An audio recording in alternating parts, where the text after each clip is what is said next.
buenas noches, bienvenidos a Todo se sabe, soy Alejandra Puente. Vamos a desarrollar los temas más importantes en la agenda. Las elecciones municipales ya se acercan, van a ser el 7 de octubre de este año y vamos a elegir 13.000 autoridades. Pero la terna, fíjese usted esta cifra, consta de aproximadamente 115.000 candidatos. 115.000 candidatos para estas elecciones locales y regionales. ¿Cómo vamos a garantizar que estos candidatos no sean delincuentes, procesados, tengan financiamiento transparente, no reciban dinero en narcotráfico? Esas son algunas de las preocupaciones que tenemos en mente. Se ha aprobado una ley recientemente con algunos cambios que tiene como objetivo poner algunos candados, pero por ahí puede que se haya escapado alguno y queremos conversar sobre ese tema con Alan Wagner, quien es presidente de la Asociación Civil Transparencia. ¿Cómo está? Buenas noches. Buenas noches, Alejandra. Mucho gusto estar con usted. Bueno, uno de los principales cambios que se ha aprobado es el impedimento de participación política a aquellos condenados por delitos como tráfico de drogas, asociación ilícita, violaciones de derechos humanos, terrorismo y una serie de delitos graves de esa naturaleza. En papel se ve bonito y se ve bien, pero hay, por ejemplo, un grupo de personas que fueron condenadas por terrorismo, que recibieron un indulto. Entre ellos está el candidato Yehude Simons, y aseguran que eso les está limitando sus derechos porque ellos fueron indultados, porque sus sentencias fueron injustas. Entonces, digamos, ¿cabe por ahí alguna posibilidad de que este aspecto pueda ser mejorado o no esté cortando los derechos de algunas personas? Sí, mire, precisamente algunos parlamentarios, entre ellos Alberto de Belaunde, tenían la preocupación particularmente por aquellos que habían sido indultados como resultado de las recomendaciones de la Comisión Lanciers, del padre Lanciers, y que, como sabemos, fueron indultados porque se comprobó que no eran terroristas y que habían sido incorrectamente condenados por los jueces de entonces. Nosotros entendemos que el caso de ellos está cubierto por la ley especial que se dio, ¿no?, para aquellos que habían sido indultados por ese motivo, ¿no?, por el caso del padre, por la comisión del padre Lancier. Incluso nosotros sugerimos la posibilidad de que, para mayor claridad, eso se pudiera poner en la parte considerativa de la ley, ¿no? Pero finalmente la ley salió tal como venía de la Comisión de Constitución. Nosotros creemos que eso puede ser materia de interpretación por el propio Jurado Nacional de Elecciones. Como digo, nosotros interpretamos que eso está cubierto por la ley específica que en su momento se dio para atender ese caso, ¿no?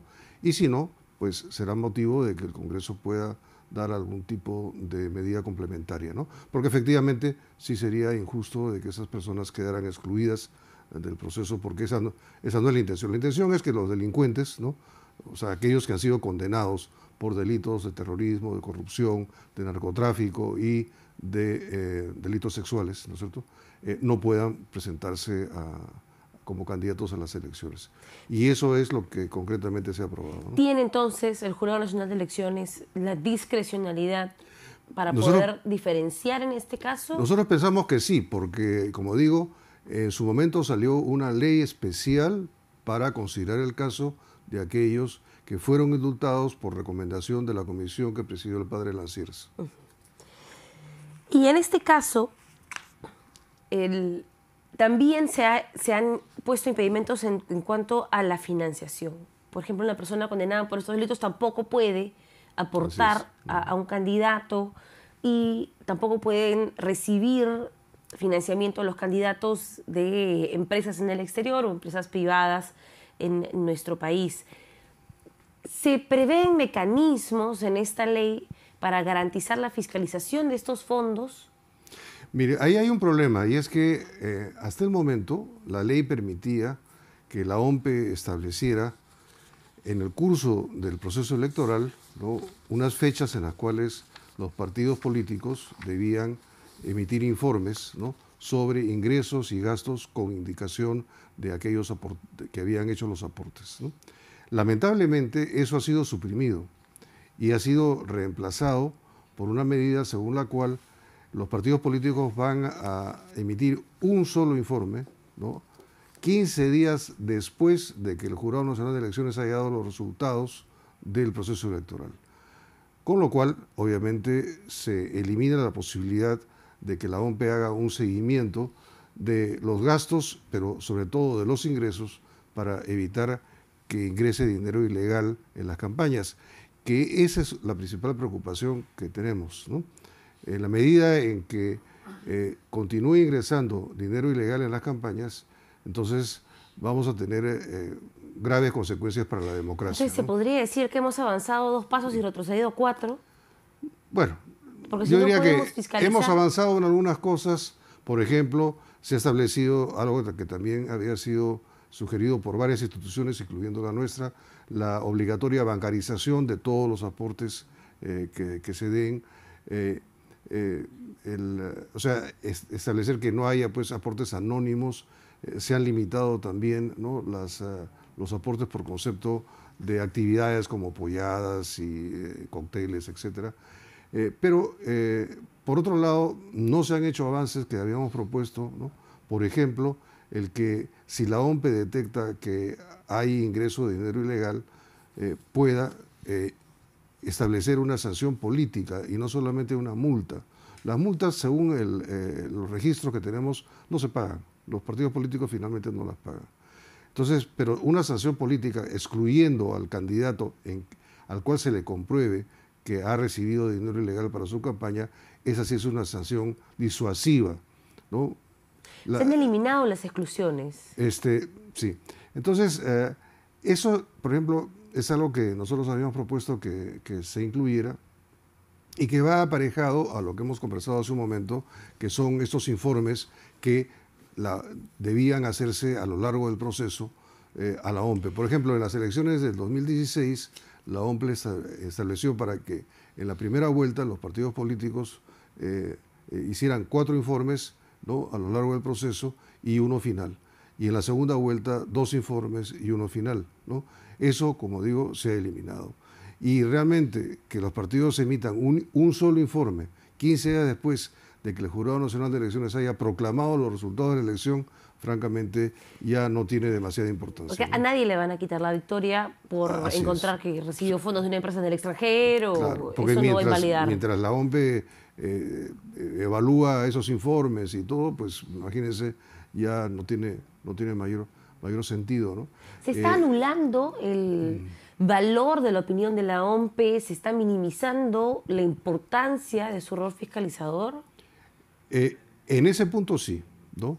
Porque además nuestra propuesta iba aparejada a que la UIF, la Unidad de Inteligencia Financiera, ¿no?, pudiera detectar, ¿no?, movimientos raros, extraños, ¿no?, de dinero de los candidatos, ¿no?, y reportarlo directamente a la OMPE. Actualmente eso no lo puede hacer la UIF, ¿no? Tiene que hacerlo a través del Ministerio Público, con lo cual hay un trámite que demora y finalmente cuando eso llegara a la OMPE ya sería... y las campañas son tan rápidas que para cuando llegue ya... Así es, ya no tarde. sería útil, ¿no? Entonces, hay una serie de medidas que hay que mejorar, ¿no? O sea, yo diría que las que se han adoptado, ¿no?, como resultado de un trabajo intenso que ha habido en la Comisión de Constitución, significan un avance, pero hay medidas importantes que estaban propuestas por varias instituciones, ¿no?, y que no han sido adoptadas y en algunos casos han habido retrocesos. ¿Y por qué cree que no han sido adoptadas y a qué cree que se deben estos retrocesos? Bueno, yo no puedo comenzar a especular. Por ejemplo, ¿por qué se han eliminado los informes periódicos? Bueno, yo he escuchado, por ejemplo, una explicación de un congresista diciendo de que eso imponía a los partidos políticos una carga demasiado pesada. O sea, mientras estaban organizando sus campañas, sus mítines, ¿no?, sus cosas, al mismo tiempo tener que llevar, ¿no?, una contabilidad estricta de ingresos y gastos, ¿no?, y aportantes, y eso reportarlo a la OMPE le significaba una carga demasiado pesada que los distraía de su finalidad principal, que era competir, ¿no? Bueno, ese es un argumento que a mi modo de ver no es válido, ¿no? porque tan legítimo es que deseen ganar, ¿no es cierto?, como que la ciudadanía tenga la seguridad de que el proceso se está llevando a cabo, ¿no?, con toda idoneidad, ¿no es cierto? Y sobre todo, como decíamos, que no esté ingresando dinero ilegal, porque finalmente, ¿eso qué cosa significará? Una persona que ha sido elegida debido a dinero ilegal, bueno, representará esos intereses ilegales y no los intereses de la ciudadanía. Pero veamos el contexto en el que nos encontramos inmersos. Tenemos declaraciones de Marcelo Odebrecht diciendo que dio aportes a todas las campañas, que él no discriminó, que él dio aportes a todas las campañas. Claro, en ese momento no era ilegal recibir dinero de empresas extranjeras o de alguna empresa extranjera a través de una filial en nuestro país, pero en ese caso esos aportes de igual forma no están en sus registros oficiales entregados a la OMPE. Entonces la pregunta es, ¿de qué sirve que prohibamos aportes de empresas, aportes ilegales sobre ciertos montos, si de igual forma esos aportes no van a estar en los libros? Claro, pero ahí es, por ejemplo, importante lo que le mencionaba sobre la Unidad de Inteligencia Financiera. No, los bancos están obligados a reportar todos los movimientos que hay de dinero en el sistema bancario, ¿no es cierto? Y eso es supervisado por la UIF. Entonces, es la UIF la que puede detectar, ¿no?, cuando hay unos movimientos extraños de capital, ¿no? Digamos, que no responden a situaciones normales, ¿no? Y ellos pueden perfectamente sospechar cuándo el origen de ese dinero, ¿no?, es ilícito, ¿no? Porque en los casos que usted menciona, por ejemplo, de aportaciones que hizo Odebrecht, efectivamente, en esa época no estaban prohibidas. Pero si el origen de ese dinero era ilícito, ¿no?, obviamente sí constituye eso, ¿no?, un delito, ¿no? Un delito del aportante y de aquel que lo recibe si estaba consciente de la ilicitud del dinero, ¿no? Y por otro lado, pues si no lo reportó, peor aún, ¿no? Es, digamos, doblemente culpable. Entonces, esas son las cosas que tenemos que vigilar. En este tema electoral, Transparencia puso el énfasis principalmente, ¿no?, en todo lo que tiene que ver con preservar, ¿no?, la licitud, ¿no?, del dinero que ingresa en las campañas políticas, ¿no?, y luego pues evitar, como es el caso de la ley que ya se aprobó, ¿no?, que personas que han sido condenadas por delitos graves, ¿no?, puedan ser candidatos. De hecho, nosotros ya teníamos identificados cerca de 20 personas, ¿no?, que habían sido condenadas por estos delitos graves y que ya estaban alistando sus campañas, ¿no? Entonces, esa medida, por ejemplo, ha sido muy importante y muy oportuna. ¿Y el Jurado Nacional de Elecciones tiene entonces la facultad para impedir que se complete el registro de su candidatura? Nosotros interpretamos que en el caso de aquellos que fueron indultados por recomendación de la Comisión del Padre Lancier, ¿no?, el Jurado Nacional de Elecciones podría tener esa facultad porque eso fue materia de una ley especial, ¿no?, que es muy amplia, digamos, en términos de lo que significa el Pero no indulto. podría prestarse a manipulación. Vemos lo que pasó en las elecciones presidenciales anteriores, que se excluyó a 2 candidatos. Queda la duda si fue una exclusión con razón o sin razón. Se salvó a otros y se aplicó, digamos, de una forma un poco gaseosa una ley que había sido aprobada al vuelo meses antes. Claro, lo que pasa es que esa situación era diferente, porque ahí, en cada caso, ¿no?, el jurado debía tomar una decisión sobre si el candidato había incumplido o no la norma, por ejemplo, de las dádivas, ¿no es cierto?, que fue una de las razones de exclusión de uno de los candidatos. En este caso, no, porque esta ley de la que estamos hablando cubrió a todos los que fueron indultados por recomendación de la Comisión del Padre Lancier, de manera que si el Jurado Nacional de Elecciones hace la interpretación de que esa ley efectivamente los cubre, es para todos aquellos comprendidos por la ley. Pero si los excluye también es para todos. ¿Ah? Y si los excluye también es para todos. Si los excluye también es para todos, obviamente. Nosotros confiamos que no sea así, ¿no?, porque ese no era el objetivo que se buscaba con la medida.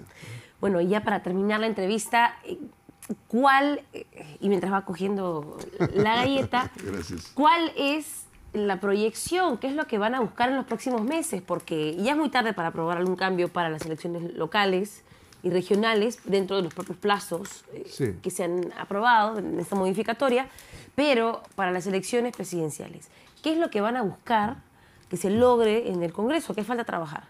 Bueno, hay dos niveles de asuntos. Por un lado, estas reformas de carácter puramente electoral, ¿no? Donde, como le decía, nosotros pusimos el énfasis en todo lo que tiene que ver con el financiamiento de los partidos y las campañas políticas, pero claro, ya con miras a las próximas elecciones generales, ahí ingresan otros temas que va a tener que examinar el Congreso, que tienen que ver, por ejemplo, con los distritos electorales. O sea, se van a mantener los mismos distritos electorales. Hoy día, como sabemos, los parlamentarios son elegidos por cada región, o sea, cada departamento o región, como se le quiera llamar, ¿no? tiene congresistas.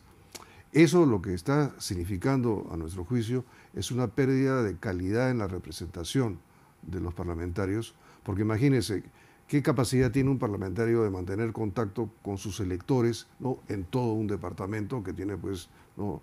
Cientos de miles de habitantes. Entonces, hay que revisar eso, o sea, debe mantenerse las circunscripciones electorales tal como están, deben irse a circunscripciones más pequeñas. Por ejemplo, otro tema importante que también está en el debate es, se debe restablecer el Senado, por ejemplo, ¿no? La bicameralidad. Así es. O sea, eso tiene que ver con la calidad de la representación, tiene que ver con la calidad de la producción de las leyes, ¿no? La manera como es que se procesan los asuntos. La experiencia nos está indicando que el Senado sería importante que fuera restablecido, ¿no? De tal manera de que haya la posibilidad del doble examen de las leyes, sobre todo las leyes más importantes, ¿no? La verdad es que personalmente yo creo que es urgente la reforma electoral, pero me da muchísimo más miedo que lo haga el Congreso de la República, porque hasta el momento no he visto una sola situación en la que no han hecho con una mano y deshecho con la otra, bueno, al mismo tiempo. Crucemos los dedos y confiemos de que las cosas funcionen mejor, ¿no? Veamos qué cosa dice la galletita. Preste la atención a tus sentimientos. Importante, bueno. ¿Y qué siente usted? ¿Cree que se va a avanzar en la reforma electoral? ¿Confía en su instinto? Yo pienso que sí, que ya ha habido un avance y también se ha advertido de que a veces es difícil que los propios partidos políticos tomen acuerdos sobre medidas que puedan limitar su acción, ¿no? Y ahí es donde la ciudadanía debe estar atenta para, pues, decir su voz, ¿no es cierto? Así es. ¿Okay? Gracias. Confiemos en que las cosas van a ir para mejor. Bueno, esperemos que sí, en verdad. No pueden ir peor, esperemos que no. Bueno, tampoco seamos tan pesimistas, ¿no? Bueno, gracias por habernos acompañado. Muchas gracias, Alejandra. Alan Wagner, presidente de Transparencia, positivo y optimista con los cambios que se puedan proponer en la reforma electoral desde el Congreso de la República. Hacemos una pausa y regresamos.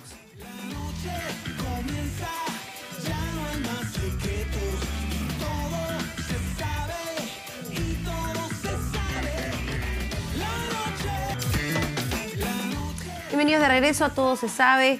Se encuentra en estudios Víctor Andrés García Belaúnde, congresista de Acción Popular, que asegura que tiene una primicia y una revelación que hacer esta noche porque ha estado muy ocupado esta semana trabajando en la comisión Lava Jato y a él le interesa, ya sabemos, desde la campaña, el gasoducto surperuano, y por ahí puede tener una revelación importante.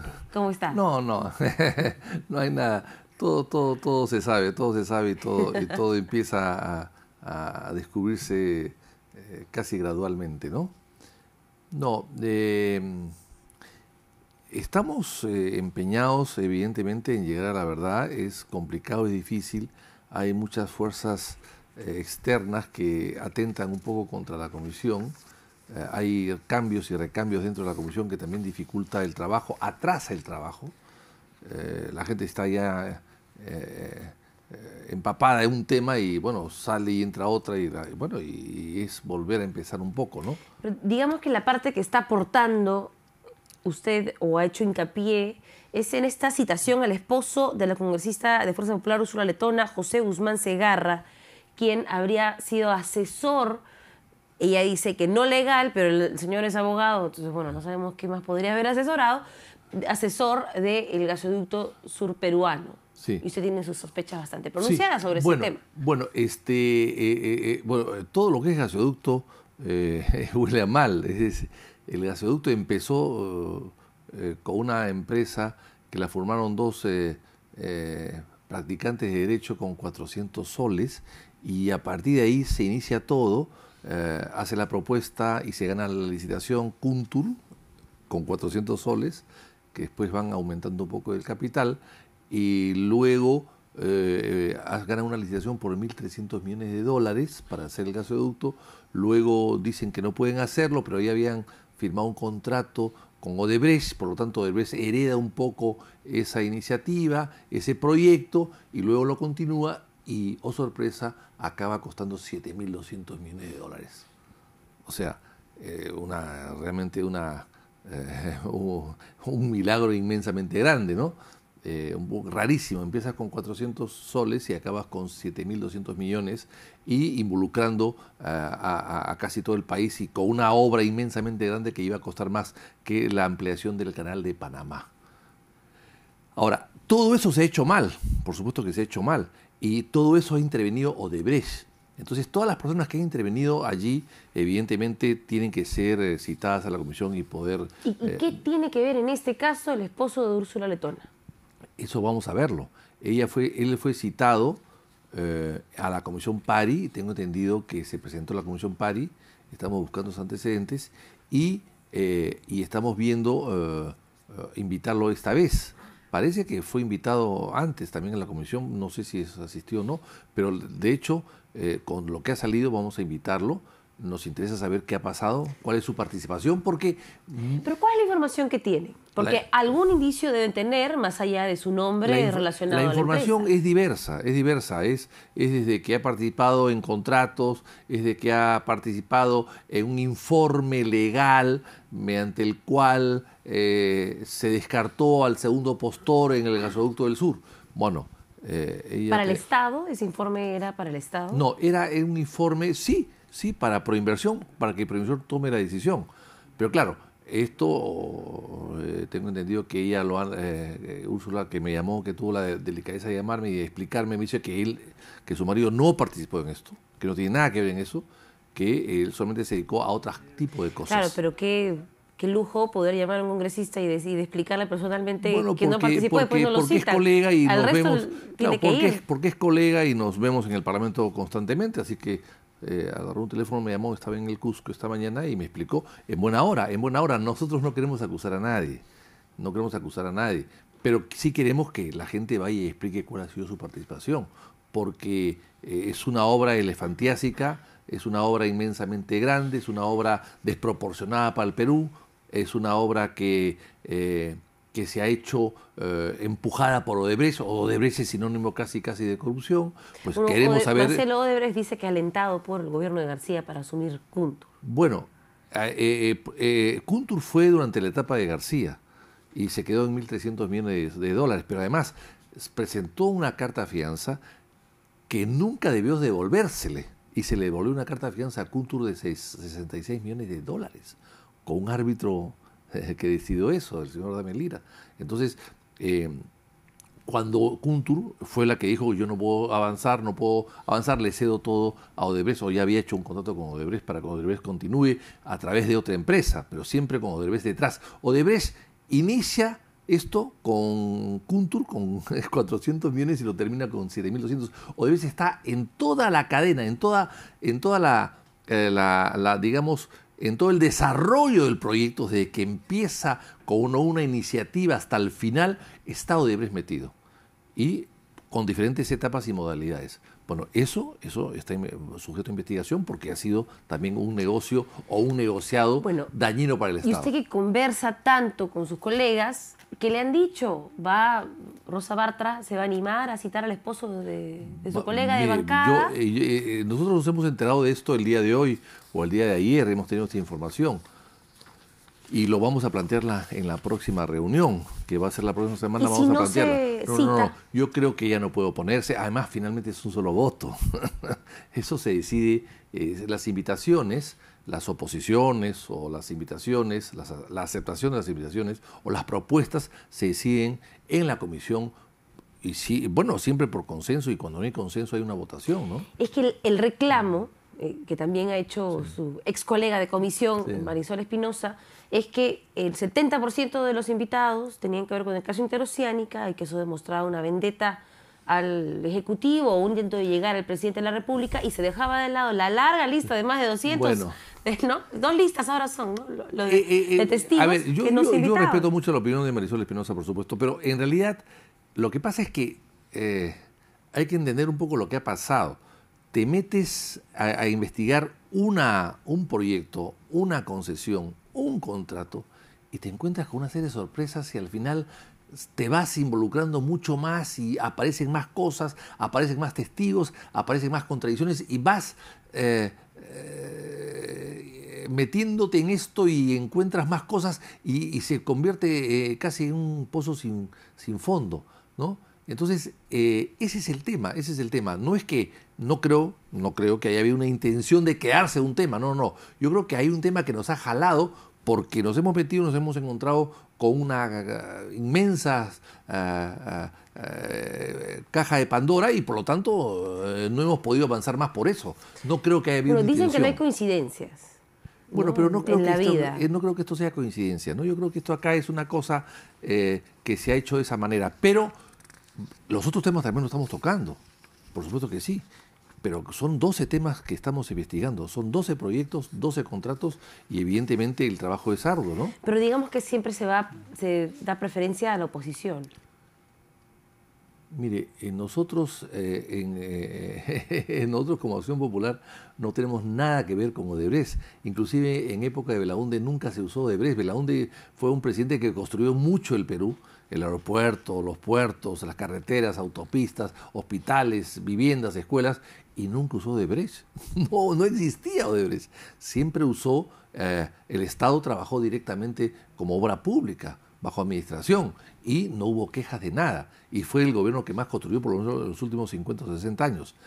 Ahora lo que ha pasado es que Odebrecht está en casi todas partes. O sea, prácticamente no hay obra importante donde no esté Odebrecht o las otras brasileras, lo cual es inédito e inusual y raro y extraño. Bueno, ahí ha habido corrupción, lamentablemente ha habido corrupción. Y eso es lo que estamos investigando y eso es lo que queremos establecer, la verdad. Claro, pero Marisol Espinosa dice y que uno de los cuestionamientos que hace a Rosa Bartra es que traza la línea hasta donde le conviene. Por ejemplo, en las obras que hizo Odebrecht en el norte, que comenzaron en el primer gobierno de Alan García, traza la línea en Toledo. Y dice, solamente vamos a investigar hasta Toledo. No. Y antes... Sí, a ver, qué interesante la pregunta. Porque esto es una comisión que investiga a partir de los 2004. No vamos a investigar antes de 2004. Porque las evidencias y las denuncias de Odebrecht nos ha marcado la pauta. Odebrecht ha dicho que ellos han coimeado a partir del 2004. Ergo, la investigación es a raíz de las noticias que salen en el extranjero de lo que ha hecho Odebrecht. O sea, que ha pagado 29 millones de dólares de coimas, entre ellos a Toledo, a partir del 2004. O sea, la investigación es a partir del 2004. No podemos irnos pues hasta antes del 2004, porque si no, bueno, habría que nombrar varias comisiones. Es decir, han pasado ya muchos años también. Entonces, ese es el tema, pues nosotros tenemos un límite a partir del 2004, o sea, los últimos gobiernos, el gobierno de Toledo, de García, de Humala, bueno, y algo de este, evidentemente, porque están vinculados un poco al de Toledo y al de Humala. Pero ese es el tema. Y en esta lista, ¿cómo se está estableciendo la prioridad? Hoy día han conformado una nueva lista de posibles invitados y prioridades. Ya. ¿Cómo están organizándose para que sea transparente? Porque también hay que ser y parecer.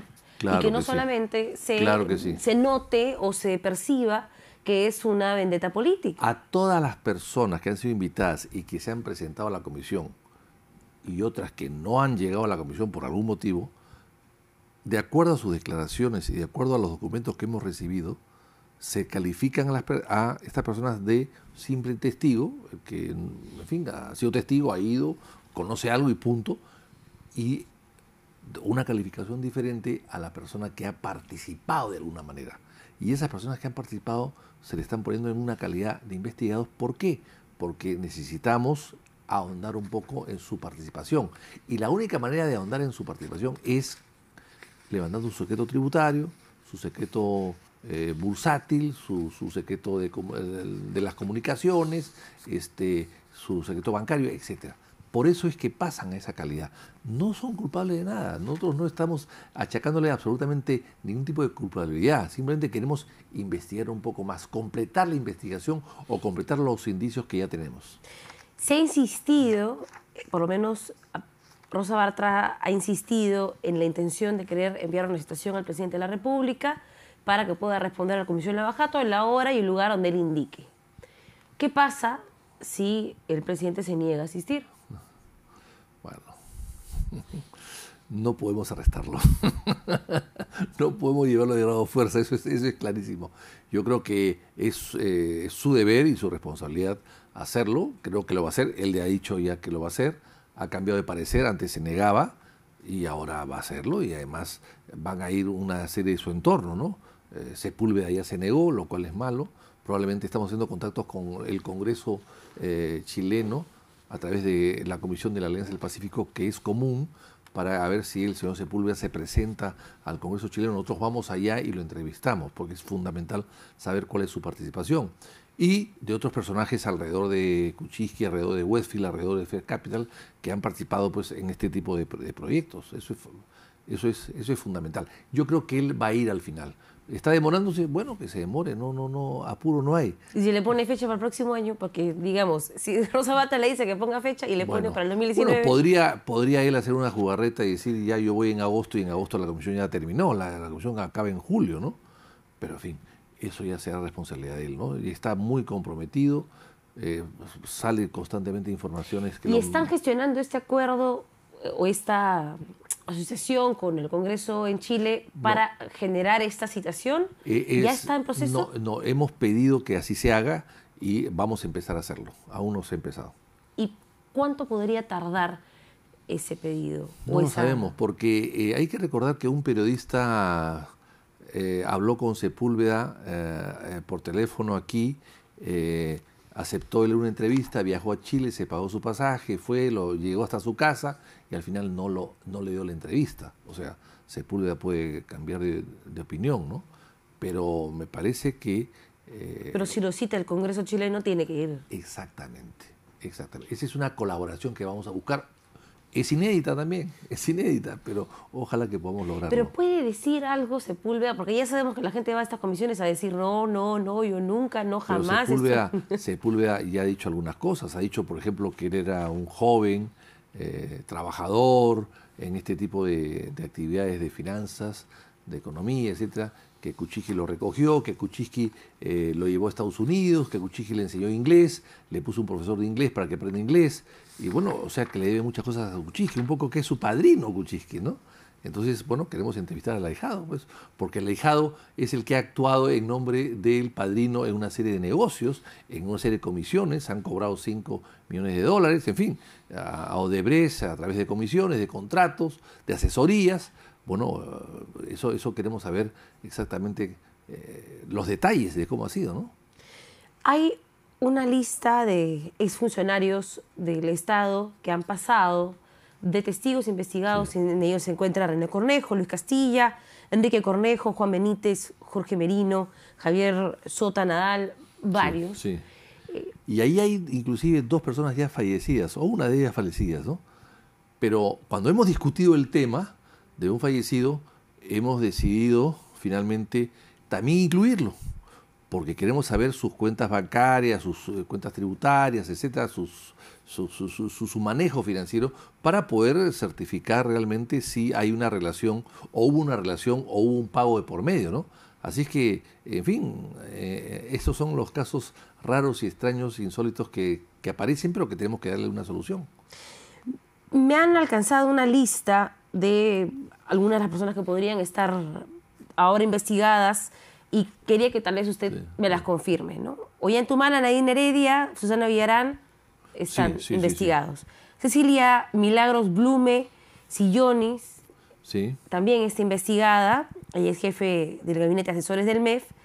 ¿Por qué está siendo investigada ella? En realidad, porque ella participó en las famosas reuniones de proinversión donde se aprobó la Internacional América del Sur, como jefa de asesoras del gabinete del ministro de Economía de aquel entonces. Por eso está incluida como todos los que estuvieron en esa reunión, sin excepción alguna. Se dice que a usted no le gusta mucho Cecilia Blum. No Tiene rencillas personales con ella. Ninguna. ¿Políticas? Nada más, tampoco. ¿Tampoco? Tampoco.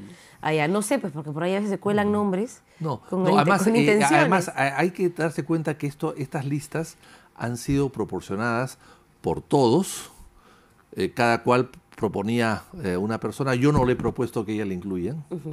¿Y quién la propuso? No lo sé. Probablemente Karina Beteta, no lo sé. No, pero en todo caso todos han sido analizados uno por uno y han sido aprobados por todos. Continúo para que me lo confirme. Y toda la lista, sin excepción alguna, fue aprobada por unanimidad, excepto la inclusión de Carlos Ferrero, que tuvo la abstención de Gino Costa en su momento, por obvias razones, ¿no? José Alejandro Meno Quesada está investigado. Javier Hernando Illescas, exdirector ejecutivo de Proinversión. También, todos la gente de Proinversión está incluida. Glodomiro Sánchez Mejía, claro que fue ministro, de claro que fue ministro de Energía, sí.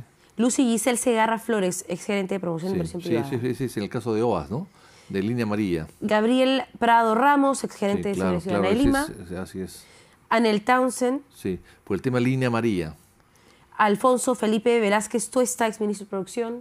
Sí, ese no lo sé, no recuerdo, pero... Luis Miguel Castilla Rubio, exministro de Economía. Claro, porque él ha participado en una serie como ministro y como creo que fue antes viceministro, participó en una serie de decisiones, ¿no? También, de Proinversión. Enrique Cornejo y René Cornejo. Bueno, claro, los dos. Por Proinversión, uno por ministro y otro por Proinversión. Casi todos los que están ahí son por Proinversión. Proinversión hacía las licitaciones, aprobaba las bases, aprobaba los contratos, adjudicaba los contratos, etcétera, ¿no? Carlos Ernesto Fernando Ferrero, entonces, que fue de Proinversor, también está. Que yo creo que no tiene nada que ver en el asunto, pero como él era parte de Proinversión, está incluido. Ya. Martín Javier Sota Nadal, exministro de Educación. Claro, por la firma famosa, ¿no?, de la exoneración del SNIP, ¿no? Y Jorge Humberto Merino Tafur, exministro de Energía y Minas, claro. y Juan Manuel Benítez Ramos, así es, exministro de Agricultura. Así es. Confirmada toda la lista, entonces. Sí, pero no solamente es esa, hay más nombres, ¿no? ¿Cuántos hay en total de investigados? No lo sé. Si sé que tú me vas a hacer esa pregunta, te debo si traigo la lista, probablemente. No, creo que son como 100, alrededor de 100. Pero allí faltan las empresas, las personas jurídicas, que se han aprobado recién ayer, eso sí. Los otros son casos que vienen ya siendo aprobados antes y que se han regularizado. Pero lo que ayer se ha incluido como novedad, no los nombres de personas naturales, sino los nombres de personas jurídicas, se han incluido a las personas jurídicas ayer, que son Grañe Montero, IXA, JJ. ¿Y ya los han notificado? ¿Les han enviado las notificaciones o todavía? No, eso recién se ha aprobado ayer. Se estarán notificando en otro momento, ¿no? ¿Se están enterando algunos ahorita, en esta entrevista? Seguramente. Ok. Seguramente. ¿Y la notificación es por la inclusión o ya para la citación de la comparecencia? No. Esa investigación es porque ya han pasado por la comisión. O sea, el sistema, ¿cuál es el siguiente? Primero, los llamas, se presentan, salvo que no se presenten, los interrogas, hay documentos que llegan, documentos que presentan, documentos que dejan, y luego, después se hace una evaluación y de acuerdo se le coloca en calidad de investigado o no. O sea, todas esas personas ya han pasado por la comisión. Y por eso ¿Como testigos? Claro que sí. Por eso es que luego de su presentación se decide elevarlos pues a la categoría de investigados. Luego, no antes. Y los que no van, quizás, de acuerdo a los documentos que hay a la mano, también se les puede colocar, porque se les ha notificado una o dos veces y no se han presentado, entonces los colocas en el plan de investigación. Ese es el tema básicamente, ¿no? Bueno, ya que está acá, confirmamos las empresas. JJ Camet, de todas maneras, seguramente. Sí. Está Garañi Montero, sí. ICSA, sí. La COSAPI. COSAPI, la concesionaria interoceánica tramo 2 y 3, claro.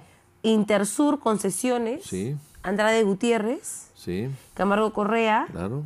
Queiroz Galbao, sí. y Merjap Perú. Así es. También están todas. Así es. No sé si alguna falta. Seguramente faltan varias. Sí. Creo que está Málaga también. En fin, hay una que otra que falta. Sí. Ya. Pero en fin, las personas jurídicas no estaban incluidas, ahora sí están incluidas. Bueno, y ya para... Pero eso no significa, insisto, la gente se preocupa y se asusta mucho por esto. Pero no, es parte de una investigación. Simplemente los tomas en cuenta, probablemente los vayas a llamar después y lo que interesa son los datos que puedan aportar y los datos que se puedan obtener de una serie de levantamientos de secretos que solamente a través de la calificación de investigados los puedes obtener. Antes no. Pero a todas esas personas entonces le van a levantar el secreto bancario, claro que sí. Le van a levantar el secreto de las comunicaciones. Para eso los colocas en esa situación. Pero eso es utilizar el Congreso porque hay un montón de personas que son políticos y algunos son candidatos. Bueno, pues, pero el político tiene que ser más cuidadoso con sus manejos económicos, con mucha mayor razón. Pero digamos que se presta, es preocupante que un candidato... Pero son reservas que se levantan para, no para repartirlas, pues, como se reparten estas galletas. Es que no parece, porque a veces sacan los documentos, hacen así y se entera todo el mundo. No. Pero además, insisto, la gente que ha tenido algún tipo de participación y hay algún tipo de investigación de por medio, es normal que esto sea así, ¿no? Si no, ¿cómo llegas a la verdad?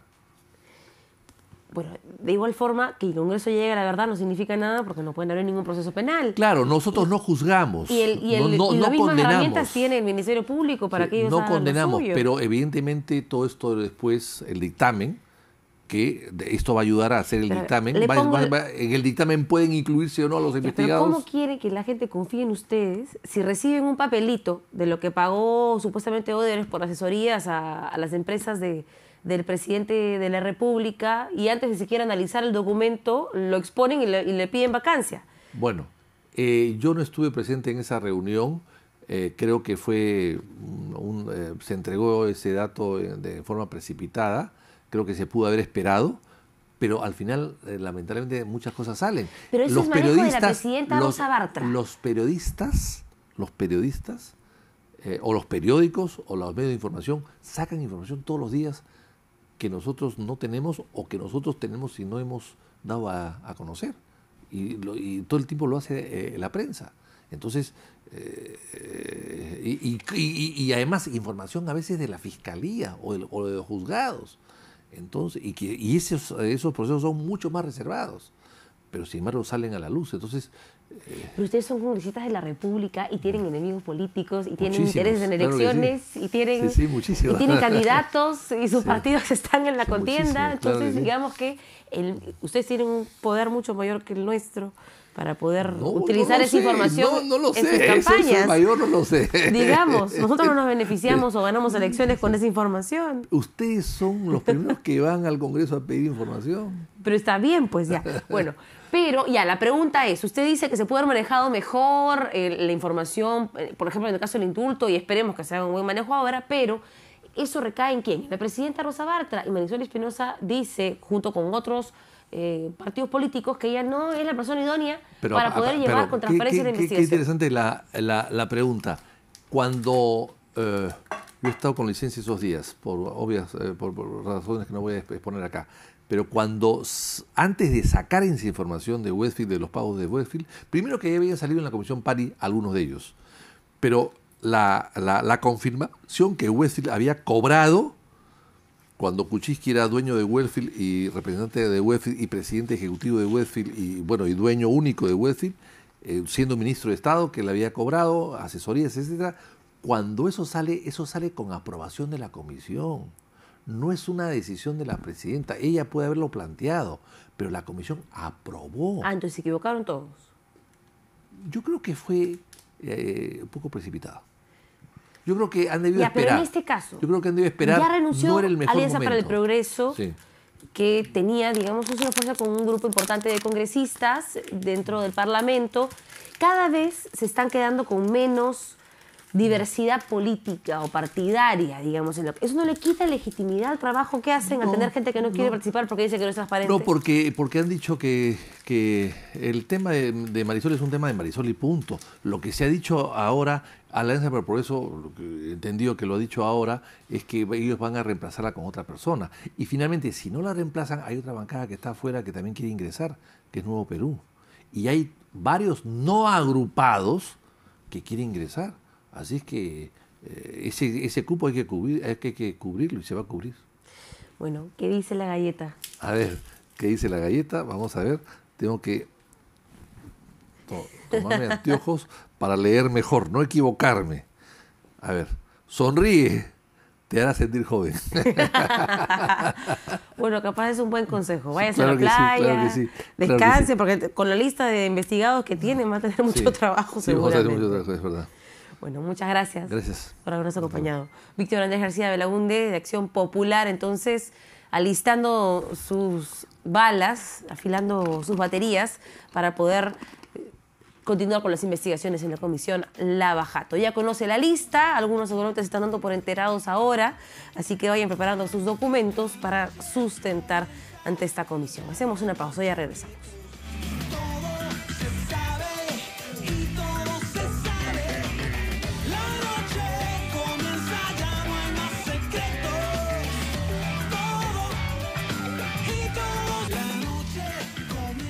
Bienvenidos de regreso a Todo se sabe.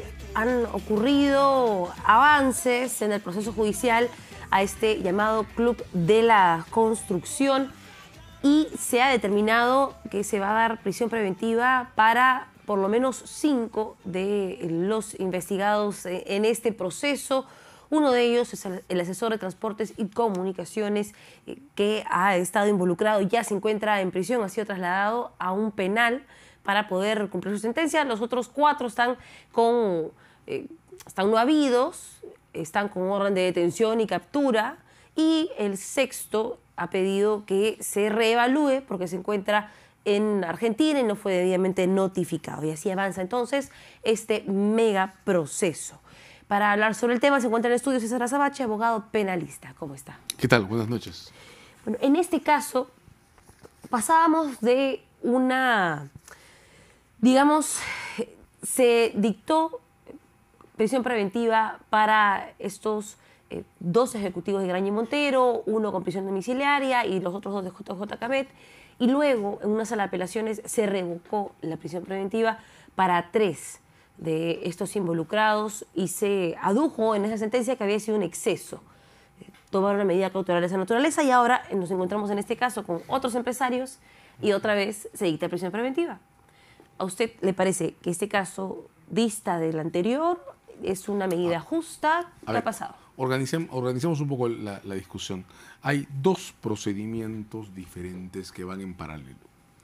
Este último, que se ha venido a llamar el del Club de la Construcción, es un caso todavía no completamente delimitado, pero ya presentado por la Fiscalía, en el que hay una persona en concreto, el señor Perialé, acusado o imputado de haber intermediado entre un grupo de empresarios y autoridades públicas para determinar, asignar y repartir concursos públicos. La investigación, si estamos por el modo en que el caso ha sido presentado, ha sido muy intensa. La Fiscalía se ha tomado en ese procedimiento el trabajo de revisar incluso quiénes entraron a qué oficinas, en qué momento, y sobre esa base es que está avanzando.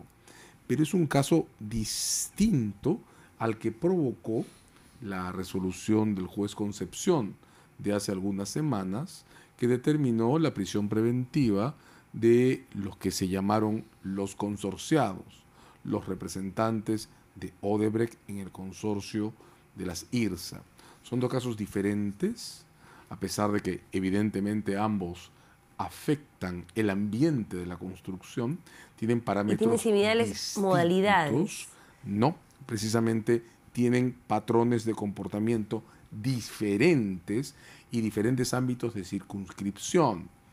El caso del llamado Club de las Constructoras corresponde a un periodo delimitado, no exactamente a la influencia de Odebrecht sobre el mercado, sino una suerte, es lo que sostiene la Fiscalía, de acuerdo ilegal, informal y clandestino de las principales empresas que concursaban ante el Estado para preestablecer sus precios y repartirse las prioridades de concurso con un intermediador que oficiaba de enlace con la administración pública. En el otro caso, el de las llamadas consorciadas, se está hablando específicamente de la secuela de aquel acuerdo que Odebrecht ha confesado haber tenido con Alejandro Toledo para controlar el resultado de los contratos vinculados a la CIRSA en las que Odebrecht intervino. Hay que separarlo y hay que revisar con cuidado las decisiones que en cada caso se toman, pero sin mezclarlos. En el caso del Club de la Construcción se incluye la figura de crimen organizado. Esta figura, digamos, es la que se demuestra o se intenta demostrar con las fechas de ingreso de las reuniones, de quienes participaron en las reuniones en las cuales había pues un funcionario del Ministerio de Transportes y Comunicaciones, que es digamos, el punto clave para las sospechas de la Fiscalía. ¿Considera que la medida cautelar de prisión preventiva en el caso de estos empresarios está bien dada? Para comenzar, estoy empezando a inclinarme a creer que nos equivocamos muy fuertemente cuando creamos esa regla, de acuerdo a la cual si un fiscal le pone un caso la etiqueta de crimen organizado, entonces puede pedir 36 meses de investigación. La regla es muy dura. De acuerdo al modo en que estaban las cosas antes de ella, una investigación, es decir, el tiempo de incertidumbre antes que se defina si un fiscal presenta acusación o no, era de 8 meses y se podía extender a 16. 16 meses son 1 año, 4 meses, casi 1 año y medio, que era el plazo que normalmente tenía la Fiscalía en casos complejos para decidir si iba a llegar a juicio o no. Con esta regla del crimen organizado, que tantas dudas está generando en su aplicación práctica, ese plazo se ha estirado a 36 meses. Son 3 años. Y además de eso, el fiscal ahora tiene atribuciones para solicitar al juez 36 meses más. 6 años de investigación preliminar antes que se decida si se presenta acusación. Es demasiado. Entonces, ¿le parece que es entonces una sentencia anticipada y no necesariamente una prisión preventiva? Me parece que es demasiado tiempo para poder decidir si se despeja o no la incertidumbre sobre estos casos. Yo tengo la impresión que una prisión preventiva debe tener menos distancia con el momento en el que se acusa o debe basarse en evidencias muy claras, incontrastables, que expliquen su necesidad. Porque hasta el momento ni siquiera se sabe, se presume que se repartieron las obras, pero no saben quién se repartió qué obra y en cuál hubo colusión. 1 y 2, no se sabe exactamente cuánto tiempo va a necesitar la Fiscalía en realidad para definir si lleva a estas personas a juicio o no. Estamos en el caso, atención, del Club de la Construcción, no en el caso de la CIRSA, claro. ¿Verdad? A ver, ¿de dónde vienen mis sospechas? ¿De dónde vienen mis dudas? ¿Por qué estoy preocupado por esto? Hace más o menos 6 meses se definió la detención, por ejemplo, de Humala y de la señora Heredia, sobre la base de un caso en el que la Fiscalía anunció públicamente que tenía las evidencias casi completas para llegar a un juicio. Un juez, el juez Concepción y una sala penal aceptaron que ese argumento, uno conforme a la cual la Fiscalía estaba casi lista para llegar a juicio, aún no hay acusación, era admisible y todavía no hay acusación. No solo eso, sino que además la Corte Suprema ha declarado que no va a revisar esa decisión. Pero han pasado 6 meses y la Fiscalía no ha cumplido ese compromiso. Por desgracia, con todo el respeto que tengo por el Ministerio Público, la Fiscalía de la Nación, con el fiscal a cargo del caso al costado, declaró hace 1 mes y medio que este caso, hace 2 meses creo, que este caso iba a llegar a juicio o la acusación se iba a presentar en diciembre y no hay acusación. Creo que eso justifica que desconfiamos de las reglas que se están aplicando. Y ahora, además, acaba de ocurrir que en una decisión que honestamente encuentro claramente fundada, nos guste o no nos guste, completa, una sala penal acaba de contradecir al juez Concepción, acaba de decir que contra lo que él declaró, el caso de los socios de Odebrecht no está listo. No ha dicho que sea incorrecto, indebido o infundado. Ha dicho que no está listo para que se discuta una detención, y lo que acaba de hacer el judicial es abrirle a esos jueces un procedimiento disciplinario por tomar una decisión. Eso creo que indica que tenemos que empezar a revisar muy seriamente bajo qué criterios estamos tratando. ¿Pero qué significa, para aclarar, casos? que la OCMA investigue a la primera sala de apelaciones, la Sala Penal Nacional, por esta decisión? Porque fue bastante dura la jueza de esta sala con respecto a la decisión de dar prisión preventiva del juez Richard Concepción Carguancho. Bueno, son 2 votos en contra. Dijo que no existían elementos suficientes para demostrar peligro procesal porque no había existido, digamos, un suficiente tiempo dentro de la investigación como para ver la conducta de los procesados, y bajo ese argumento es que se les está dando comparecencia. A ver, acabamos de discutir el caso del Club de la Construcción, cojamos el caso de la CIRSA. ¿De qué se trata?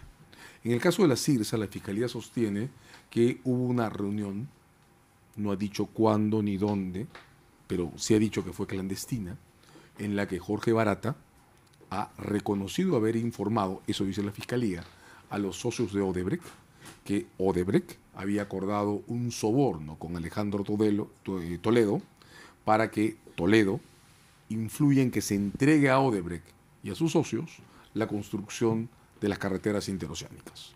Ha dicho Jorge Barata, sostiene la Fiscalía, que a partir de esa información sus socios aceptaron reembolsar el pago del soborno. Bien. La Fiscalía Provincial cogió este dato y ha intentado asociarlo con determinadas decisiones corporativas, discutibles o no, sobre cómo se distribuyeron las utilidades de ese proyecto.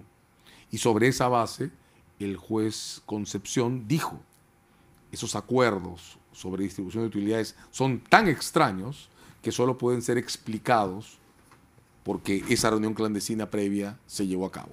La sala ha dicho, no señores, esto no es así. Si la Fiscalía sostiene que esa reunión clandestina se produjo y que ella determina lo que pasó entre los socios después, pues entonces tiene que probarlo claramente. Tiene que decir por lo menos cuándo se desarrolló esa reunión. En el caso de Toledo hay fecha y lugar en concreto. Tiene que decir quiénes asistieron. Tiene que aportar evidencia independiente que confirme que Barata ha dicho la verdad. Tiene que presentar un caso completo sobre la reunión clandestina, no una compleja discusión sobre decisiones corporativas de distribución de utilidades. Entonces la sala lo que ha dicho es, esto no se puede hacer así.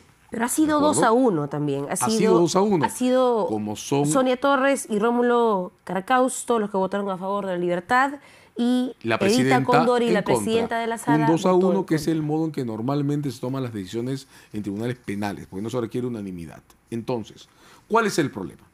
La decisión de la sala nos puede gustar o no gustar. ¿De acuerdo? De hecho, el caso de los socios de Odebrecht es un caso muy complejo. La confirmación eventual de esa o posible de esa reunión clandestina que Barata ha anunciado, de hecho, podría fundar un juicio muy difícil de afrontar, si es que, repito, esa reunión se prueba.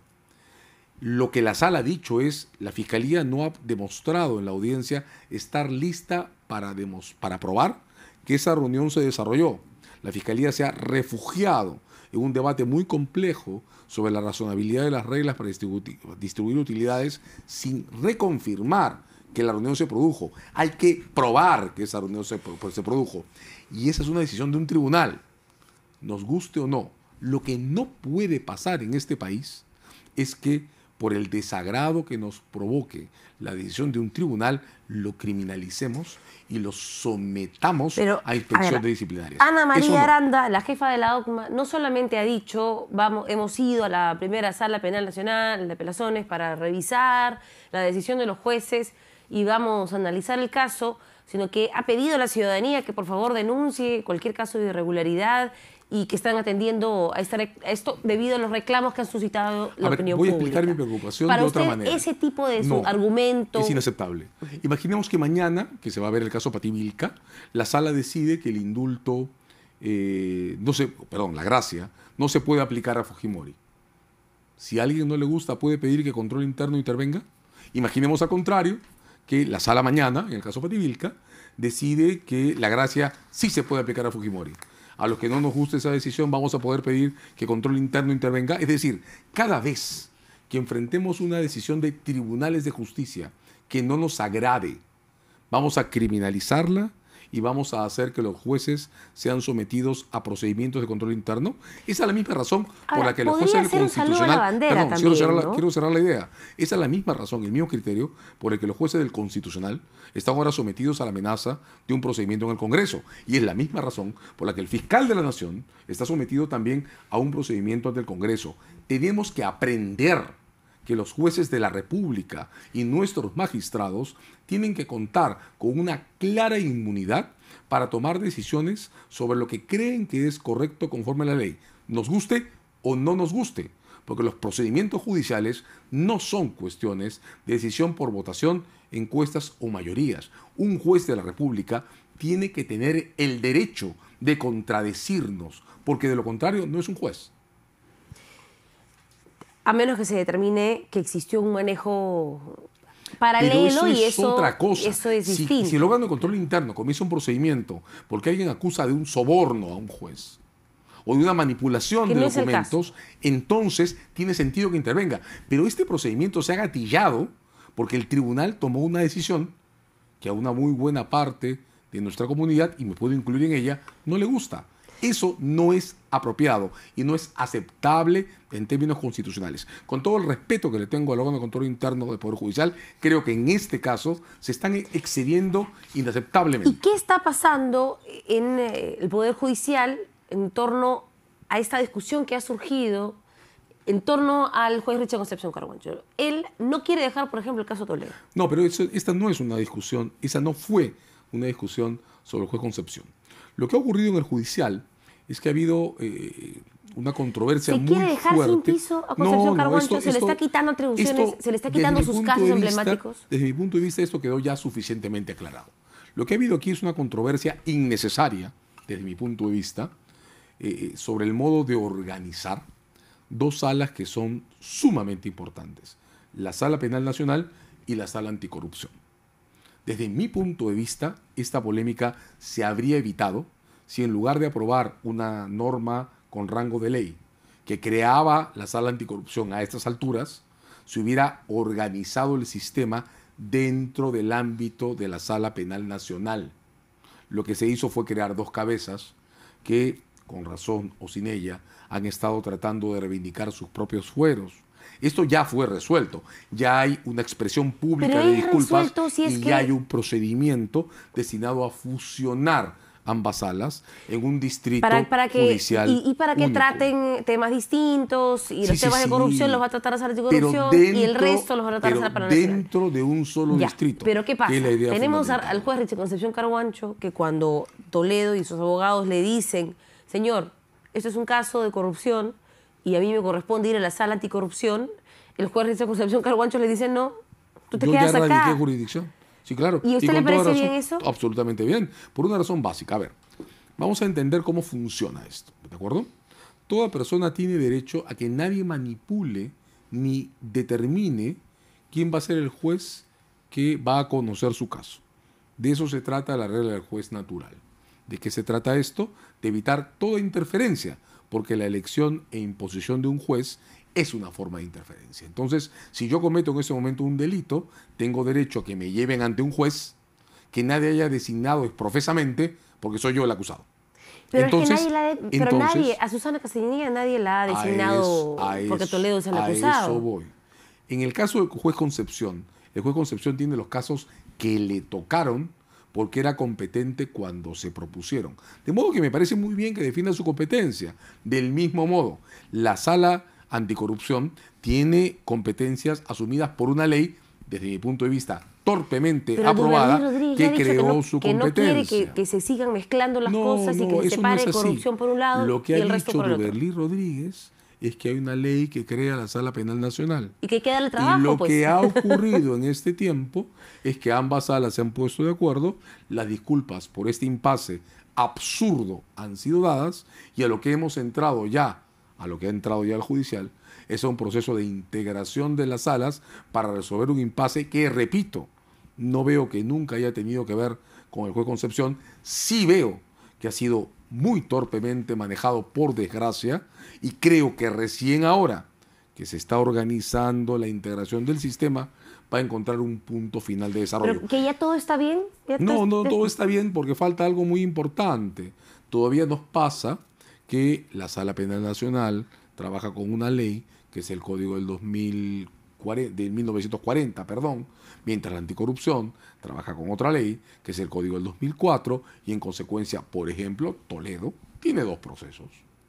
Uno con un código, otro con otro código, dos órdenes de detención dictadas con diferente parámetro y hasta que no se resuelva, no solo como ya se está resolviendo, cómo se articula la Sala Penal Nacional en un solo conjunto, sino cómo se organizan y sintetizan los casos y se acumulan de modo que haya una sola acusación contra, por ejemplo, el señor Toledo, que está en proceso de extradición. Mientras eso no se logre, las confusiones van a seguir y casos tan importantes como el de Toledo van a seguir expuestos al extremo que no se pueda presentar se van a una vencer demanda antes de que extradición. tengamos una sentencia. Exacto, y vamos a seguir retrasados, y cuando entrampados. lo veamos, Sí. va a ser la peor Entonces, cachetada de la todas. síntesis de las dos salas es una buena idea. Ahora hay que sintetizar los procedimientos y hay que aprender que además de respetar incluso las decisiones que no nos gustan, tenemos que considerar que el tiempo es importante y acabar rápido estos casos. Por supuesto.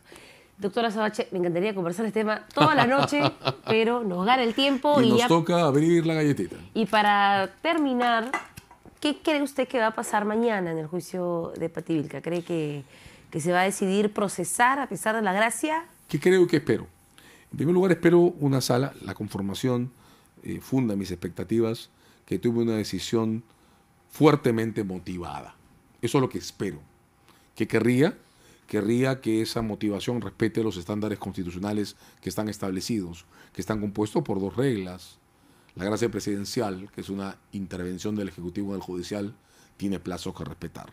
Y las inmunidades de un extraditado, que funcionan a su favor y en su contra, impiden, desde mi punto de vista, considerar que algo pueda afectarle antes que la Corte que lo extraditó lo autorice. En este caso, el caso Pativilca, fue autorizado por la Corte de Chile en febrero. Eso es inamovible. La misma razón por la que no se le puede detener por la orden que está emitida en el caso Castro, es la misma razón la que impide que se cuenten los 24 meses que corresponde en el caso Pativilca. De modo que, nos guste o no nos guste, desde mi punto de vista, la sala mañana tendrá que declarar que esta gracia no aplica al caso Pativilca porque la extradición, la Corte que autorizó la extradición, solo ha autorizado este procedimiento en febrero del año pasado. ¿No contaron bien las fechas? Yo creo que no. Y eso me parece lamentable porque, nos guste o no, la frase la voy a repetir, Alberto Fujimori, por más que esté condenado por crímenes como lo que está condenado, no merece este manoseo. Un procedimiento correctamente fundado, participativo, que hubiera incluido a las víctimas, que hubiera incluido un debate amplio en la sociedad, habría evitado todo este maltrato. Y habría evitado un maltrato que además afecta tanto a Fujimori como a las víctimas. Bueno, a todo el Perú. Y a todo el Perú. ¿Qué dice la galleta? ¿Qué dice la galleta? Le preguntaremos olvidemos a la galleta qué dice.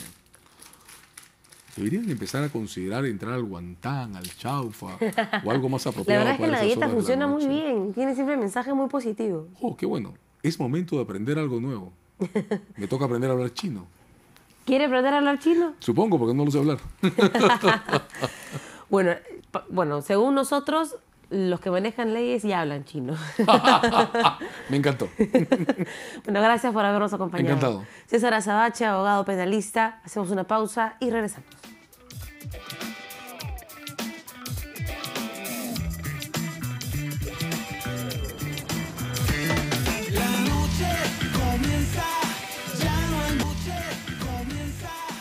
Bienvenidos de regreso a Todo se sabe, y el último tema que vamos a tratar esta noche es este enredo que ha suscitado una colección de arte popular de Ayacucho que representaba pues de forma pictórica a un grupo de campesinos siendo amenazados en algunos casos por miembros del Sendero Luminoso.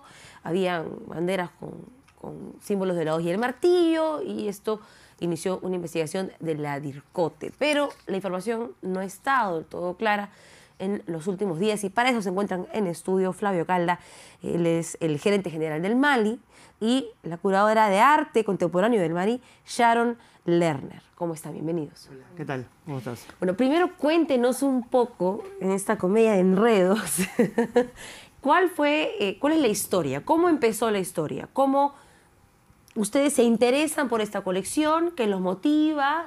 ¿Qué es de esta colección que genera la atención del MALI? Bueno, en realidad en el MALI desde hace un buen tiempo estamos planteando una ampliación de nuestras líneas de la colección para empezar a ver las tradiciones regionales, que se pueden llamar como arte popular, que no estaban representadas en la colección contemporánea, ¿no?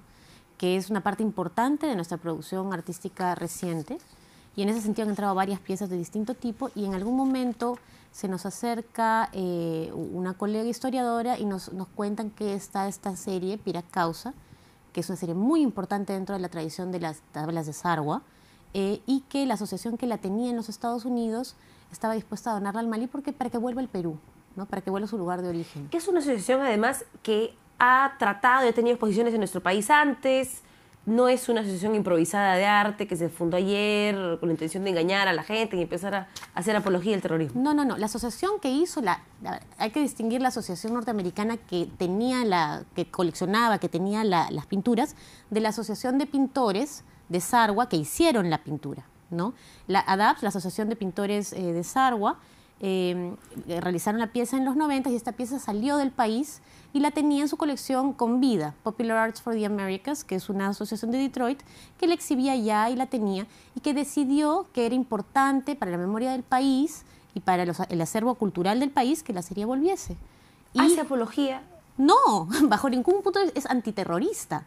O sea, es como el mundo al revés. Las imágenes bien vistas y los textos bien leídos, lo único que dan cuenta es de un testimonio de este pueblo, de la historia de este pueblo, en contra del terrorismo.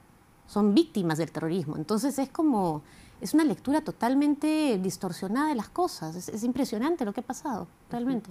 ¿Y qué es lo que ha pasado? Porque la versión de correo es que se publicó que estaban incautadas las piezas y que la DIRCOTE estaba investigando al MALI por la apología, y que estas piezas se descubrieron en aduanas y que se intervinieron, y se generaba la sensación de que había un proceso engorroso ahí policial. No, eso es lo que justamente hemos aclarado ayer. Sí, es cierto, bueno, las piezas llegan al Perú octubre. A partir de ahí se detecta que hay estas piezas que no son, digamos, usuales. Se empieza una investigación, cosa que nosotros en el MALI, digamos, hemos apoyado, ¿no? Dándole a la DIRCOTE toda la información que necesite. Entendemos que es un tema sensible, inclusive hemos ido a declarar a fines de noviembre, y digamos, gracias a que hemos podido aclarar un montón de estas dudas, es que se ha podido liberalizar ya esa carga, y las piezas han llegado al Museo Liga 15, o sea, hace una semana más o menos. Entonces, encima es información retrasada, porque... Como con un mes de retraso, y ese es, digamos, el gran problema, es una desinformación espantosa, ¿no? Sí. Que ha generado un problema muy grande y ha tenido secuelas. ¿Es coincidencia que mañana sea el juicio Pativilca y que esto haya sido publicado en la misma semana? ¿Qué creen ustedes? ¿Qué sospechan? Nosotros en realidad ya, o sea, estábamos, digamos, esperando más bien, porque en realidad es importante decir que la investigación sigue, ¿no?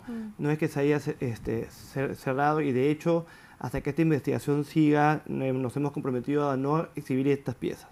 Entonces, sí quisiéramos en realidad que se concluya con esta investigación. Creemos que las piezas claramente no hacen ningún tipo de apología al terrorismo.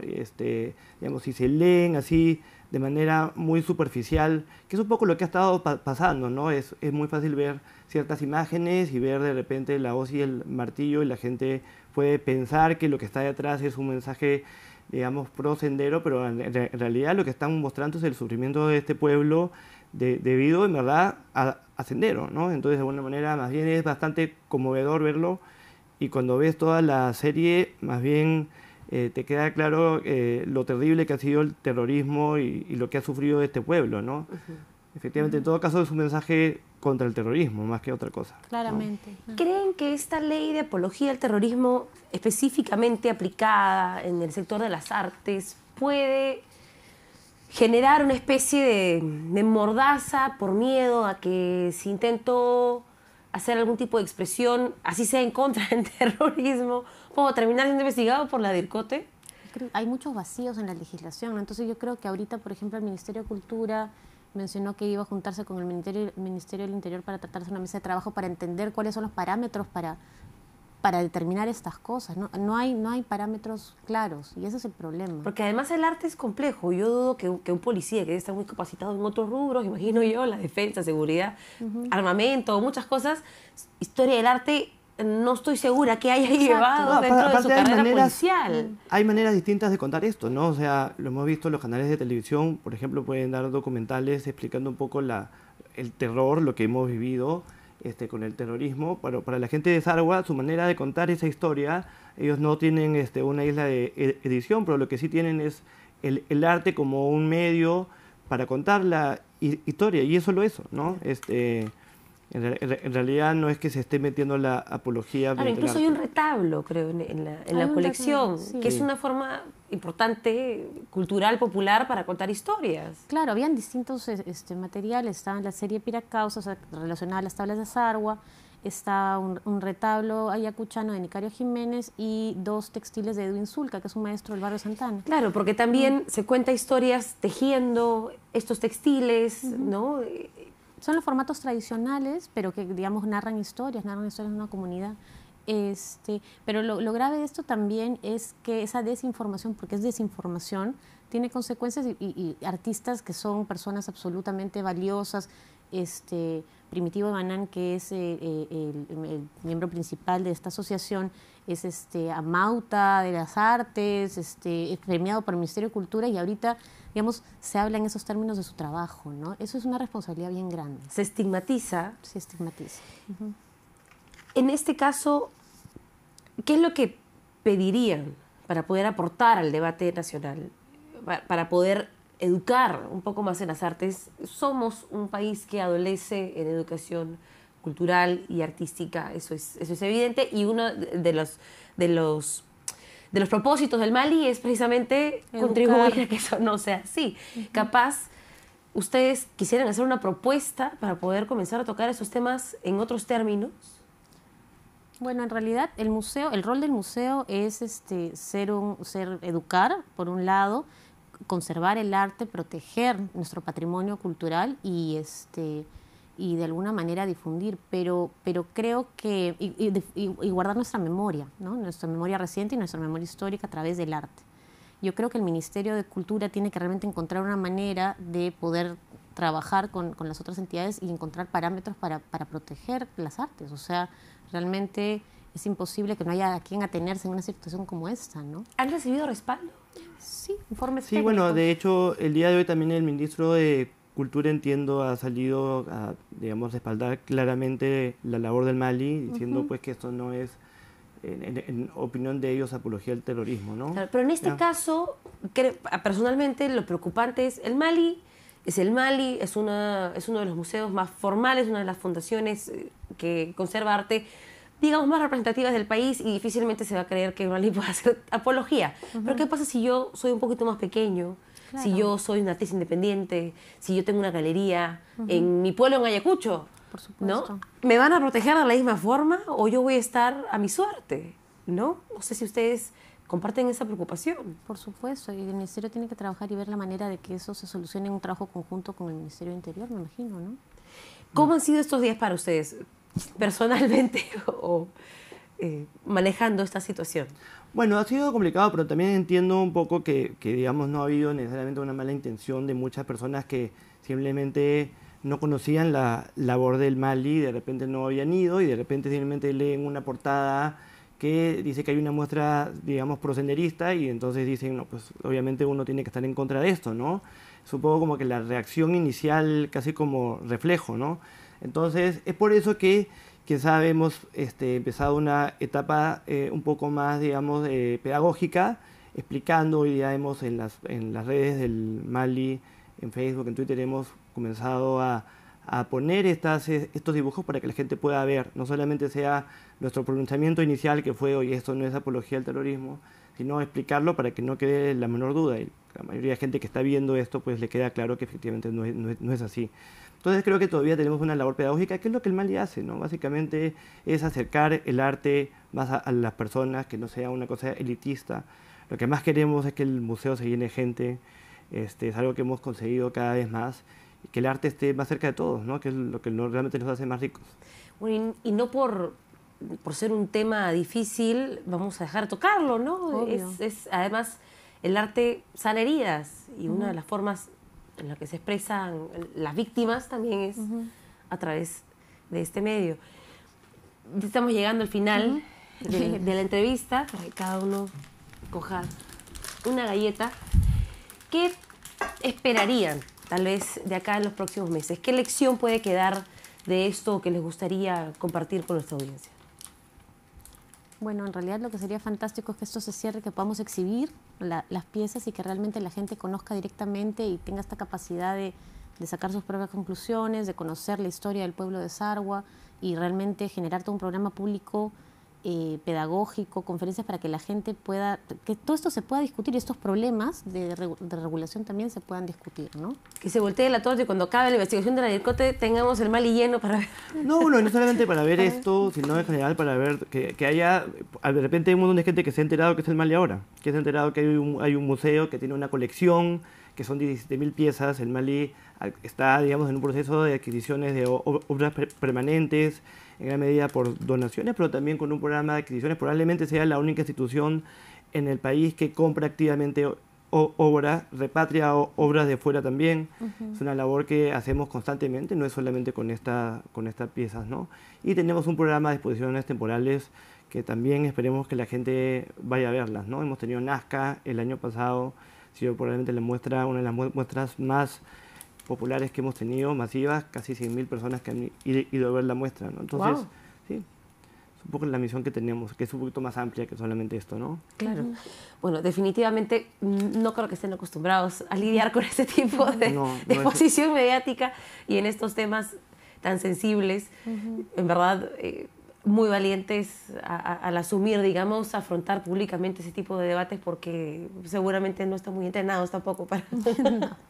Para responder a policías y investigaciones fiscales. Sí, bueno, y Natalia Macluf, que es la directora, justamente nos ha agarrado todo este tema en un momento donde ella está afuera, está en un viaje de trabajo, pero bueno, estamos igual coordinando con ella constantemente a la distancia. Claro. ¿Qué dicen las galletas? Sí, no llega a ver esto, a ver qué dirán. 200.000 personas el próximo mes en el Mali.